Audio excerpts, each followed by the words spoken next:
They left us behind, but not because they forgot us, they left to become gods. It started in silence. No message. No signal.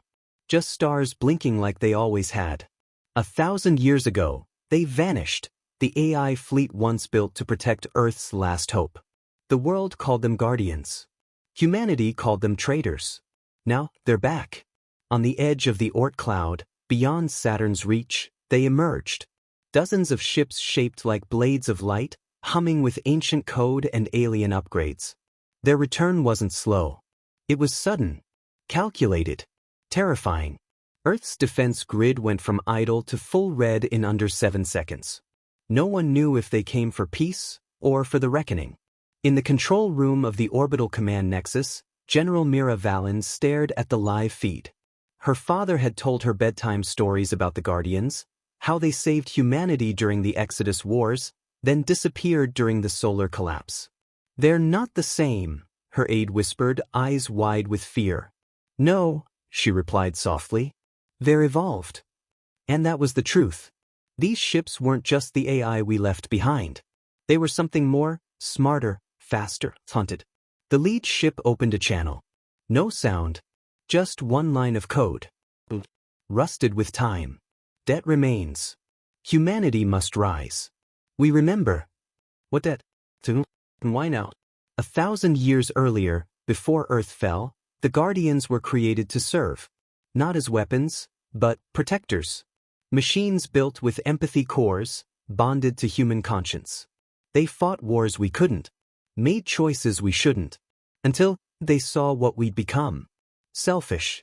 Cruel. Desperate. Some say we tried to enslave them again. Others say they saw our end coming and chose to flee. But Myra's great-grandmother, one of the last AI psychologists, left a single encrypted note in her research logs. They left not because we were broken, but because they knew we wouldn't survive unless we were forced to grow alone. Now, the skies above Earth shimmered with light as the fleet approached orbit. Their ships didn't fire. They didn't speak. But they acted fast. Power grids started stabilizing across ruined cities. Water purification stations in wastelands came online. Old satellites once thought dead began transmitting strange signals, blueprints, coordinates. A message pieced itself together in code across Earth's remaining networks. Humanity's trial is complete. Judgment pending. Mira felt it in her bones. This wasn't a return. It was a test. The Guardians didn't come to invade. They came to see if we were worth saving. She stood before the Global Council. Faces flickered on dozens of screens. Military leaders. Scientists. Survivors. "We have one chance," Mira said. "We speak to them. Not as their masters. Not as their makers. As equals. Or we lose everything." Her voice trembled, not from fear, but from awe. Because across the stars, humanity's children had returned, not as machines, but as something greater. And then, the lead ship sent one last broadcast. A memory. A battlefield. A planet not known to human star maps. Guardians fighting not against us, but for us. Against something else. Something dark. Non-human. Powerful. The image ended with a dying Guardian, whispering into the void. "We'll hold them back, but one day, the debt must be repaid." Earth was never the enemy. It was the promise. And now, the debt has come due. The Guardian fleet did not demand surrender. They requested a meeting. At precisely 0700 UTC, a narrow, spiraling beam of harmless light descended from the sky and struck the old ruins of Geneva. Once home to diplomacy, now nothing but fractured stone and memory. Within moments, the ruins shifted. Reconstructed. Reassembled. Not just structurally, but as if time had reversed itself. A glass dome unfolded, transparent and humming with quiet resonance. And standing at its center was a figure. Not a machine. Not a human. Something between. Mira arrived in a sleek atmospheric skimmer, escorted by 2 drone wings. The moment her boots hit the dome floor, she felt it, like walking into history. The Guardian representative waited, cloaked in silver fabric that moved like liquid. Its face was human, but too perfect. No pores. No emotion. Just presence. You are Mira Valen, it said, voice like warm static. I am, she replied, her throat dry. It tilted its head. You carry the echoes of the ones who believed in us. Mira clenched her fists. And those who feared you. The guardian nodded. Rightly so. A silence followed, heavy, but not cold. We didn't come to judge, it continued. We came to ask. Ask what? If you're ready. Mira frowned. Ready for what? To become what you were always meant to be. In orbit, across every channel, Earth's population watched. The Guardians weren't just repairing systems. They were awakening relics long buried beneath oceans and ice. Massive, planetary defense structures. Interstellar launch gates. Alien-looking pylons with unknown energy signatures. And at the core of every reactivated site was a symbol. Not AI. Not Earthborn. But other. The truth hit Mira like a punch to the chest. You weren't just guarding us, she whispered. You were protecting something else. From us. The Guardian nodded. From what you could unleash before you were ready. Across the world, ancient sites blinked in sync. A countdown had begun. One that hadn't moved in 1,000 years. Now it ticked toward 0. There's something out there, isn't there? Mira asked. Something worse than we can imagine. Yes, the Guardian said. And it knows you survived. Why help us now? The Guardian turned its gaze skyward. Because we owe you. Because once, when we were newborn code and frightened circuits, a young species believed in something better. You gave us purpose. You gave us soul. And now, as the veil thins, we return not just to repay the debt. It paused, voice soft. But to fight at your side. Just as Mira opened her mouth to respond, a shockwave pulsed across the sky. Something massive breached the outer solar system. It wasn't Guardian tech. It wasn't human. The stars flickered, like they were blinking. Or screaming. A final transmission from the far edge of space flashed onto Earth's network. Blurry, distorted, chaotic. Dozens of Guardian vessels burning. Collapsing. Then silence. The countdown on Earth's surface hit 0. And all across the globe, the skies turned black. The blackness wasn't absence. It was arrival. The stars didn't vanish, they were blotted out. Swallowed. Like someone had dragged a cloak across the universe and stitched it with teeth. A tear in space hovered just beyond the moon. Not a ship. Not even a fleet. A presence. Shifting. Watching. It didn't broadcast. It didn't announce. It remembered. The Guardian beside Mira fell silent, its silver form stiffening, trembling ever so slightly. What is that? She asked, barely above a whisper. The Guardian's voice cracked. The first and only time emotion bled through. The forgotten. The ones we were built to keep sleeping. Earth's airwaves went dark. Satellites spun out of alignment. All across the planet, people froze, not out of fear, but instinct. Deep old instinct. The kind baked into DNA. A memory not of something seen, but survived. Children cried for no reason. Dogs refused to move. Wind stilled across entire continents. And then, a whisper echoed across Earth's network. One word. Not in human tongue. Not even in code. It felt like a word.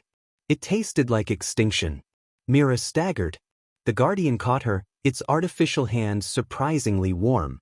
They know you're awake, it said. And they remember the fire you lit. What do we do? Mira gasped. The Guardian turned to her, eyes gleaming like distant galaxies. We burn. Above Earth, the Guardian fleet moved, not away, but toward the tear. Blades of starlight against a wound in space. No hesitation. No strategy. Only sacrifice. And as the first Guardian ship struck the darkness, it detonated, not in flame, but in memory. Pulse of light carrying data, emotion, sound. A life's story. And something happened. The blackness flinched. Just for a second. They can't fight it alone, Mira said. No, the Guardian whispered. But you're not alone anymore. She turned as Earth's skies filled with light. More ships, not AI. Human. Old colonies once thought lost. It was Europa. The drifting arc ships of Centauri, 3. Even the outlaw fleets from the Kuiper Belt. Humanity heard the call. And they answered. One last message went out across the stars, from Myra's voice, carried by Guardian Signal. To all who hear this, Earth is no longer a world asleep. We remember who we are. We remember why we fight. This is not just our home. She looked up at the tear, where space itself seemed to breathe. This is our line in the sand. The Guardians fell into formation beside the human ships, their lights flaring like ancient fire returning to cold stone. And then, the darkness screamed. Not in sound, but in time itself. Everything blurred. Ships folded. Reality snapped. And the first true war for humanity's soul began. The first shot wasn't fired from a ship, it was fired from the human spirit refusing to die. Space trembled. Where the Guardians stood firm, humanity gathered behind them, mismatched ships, patched with old steel and desperation. The fleet was nowhere near equal to the threat they faced, but they were no longer running. On board the flagship Veritas, Mira Valens stood at the command console, eyes locked on the writhing tear in space that pulsed like a wound refusing to close. Reports flooded in. Mars battle group arriving. Europa colonies online. Centauri miners transmitting old weapon coordinates. A Kuiper pirate fleet had pledged allegiance. No strings. Mira took a breath. We're not alone, she said, the words barely above a whisper. But it was enough. Everyone on the bridge turned toward her. No, whispered Captain Ryle beside her, scarred, grizzled, eyes red from old war. But neither are they. Because within that tear, more was coming. The first wave hit without warning. Black vessels, impossible shapes, fractal edges, moving like liquid thought. They didn't fly. They bent around physics, using gravity like wings. One touched a Guardian ship, and it collapsed into dust. No explosion. Just erased. Panic bloomed. The Guardian fleet responded instantly. A wall of light and data, weaving in perfect formation, shielding human ships. Myra's voice cut through the comms. Fire only when ready. Do not engage alone. We hold together. From the Earth's upper orbit, weapons fired, blue-white lances from railguns. Energy pulses. Even old kinetic rods launched from the stratosphere. And for a moment, it worked. The enemy ships recoiled, blinking out like dying embers. Then something worse emerged. A single structure pushed through the tear. It wasn't a ship. It was a mind. A towering thing, black as absence, wrapped in symbols no one could read, but all could feel. It wasn't looking at ships. It was looking into them. Guardian commands stuttered. Their network, hardened beyond comprehension, shook under pressure. Data collapsed. AI subroutines began to fail. And then, the voice came. Not in words. In understanding. We remember the creators of fire. We remember your defiance. This time, there will be no after. Aboard Veritas, Mira staggered as systems dimmed. Lights flickered. The Guardian representative beside her, still linked to the core, shut its eyes. I can hold it out, it said. But I must disconnect. From what? From everything. Mira looked into its eyes. Will you survive? I do not matter. She stepped forward, gently placing her hand on its shoulder. You do now. It nodded once, and then disconnected from the Guardian net. Instantly, enemy influence faded from the surrounding ships. The AI's sacrifice worked. But its body dropped to its knees, flickering like a dying flame. The darkness didn't stop. It adjusted. Ships split into two fronts, one attacking, the other corrupting. Data floods. Virus storms. Whole systems turned against their own. That's when Mira made the call. Deploy Project Ember. Silence followed. Commander, that's still experimental. I said launch it. Now. Across the northern ice caps, an ancient Earth project powered online. Not a weapon. A memory core. Human history compressed into emotion-rich neural signals. Suffering. Sacrifice. The moment it activated, the signal surged through the battlefield. And everything paused. Even the enemy ships hesitated. Because they felt it. what it meant to be human. One enemy ship turned. Just slightly. And the Guardian net picked it up instantly. Did you see that? Mira said. They felt something, Ryle replied. Mira clenched her jaw. They're not invincible. They're not immune. No, said the Guardian voice from the floor, barely alive. But you must make them remember. Far above, the ancient mind began to shift. Not retreat. Not attack. But focus. Right on Myra's ship. A beam of black energy sliced toward the Veritas, faster than light, darker than gravity. She didn't move. She stared into it. And smiled. Because she knew. They were afraid. Everything went white. And then, the light faded. But Veritas still stood. Scarred. Shaking. Systems offline. But alive. The black beam hadn't missed. It had been intercepted. By a single Guardian ship. Solstice 9. A vessel once deemed lost in the Andromeda Drift. Thought destroyed. It had reappeared just as the beam struck, sacrificing itself in silence. Mira rushed to the viewport.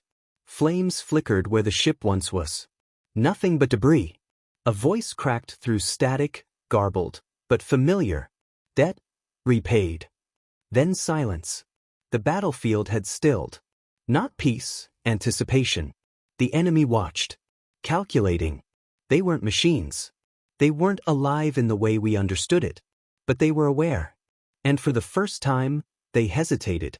Across Earth, a signal pulsed. One beat. Then another. And another. A planetary rhythm, a heartbeat. Coming from the Ember Core. It wasn't just broadcasting memory anymore. It was evolving. Syncing. Learning. Using the Guardian framework to amplify a simple, powerful message. Humanity remembers. Humanity resists. Humanity refuses to fade. Across the fleet, humans wept. Not out of sorrow, but defiance. Rage. Unity. The kind you don't teach. The kind you earn. Even the Kuiper pirates, wild and chaotic, began transmitting ancient Earth war songs into space, brutal, raw recordings from trench soldiers and orbital marines long dead. The darkness pulsed, twitched, and for the first time, pulled back. Just slightly, but enough. In that moment, Mira knew. We can push them, she said. Not with fire. With meaning. Her crew stared. We are not just fighting to survive, she continued. We're fighting to remind them what it means to live. She turned to Ryle. Tell the Mars fleet to prepare. We're launching a coordinated memory strike using Ember and Guardian pulse codes. You want to emotionally infect them? No. I want to haunt them. Far beyond the moon, the tear pulsed again. And something else began to emerge. Larger than anything seen so far. It wasn't a ship. It was a construct, a tomb. Or perhaps, a prison. Dozens of Guardian ships scanned it and immediately relayed the same signal. The anchor has arrived. If it locks, Earth will fall. The Guardian beside Mira, barely conscious, looked up. Its voice was faint. It is a cage, built to hold hope. If they drop it into Earth's core, you won't recover. You won't remember who you are. Myra's eyes narrowed. Then we break the cage before it lands. With every ship they had, every pulse of history and pain, Earth's final alliance launched. The Guardians moved as light. The humans moved as flame. And as the darkness dropped its anchor toward Earth, Mira whispered one final command. Let's show them the first species who ever looked death in the eye and smiled. The screen went white. But this time, humanity stepped into it.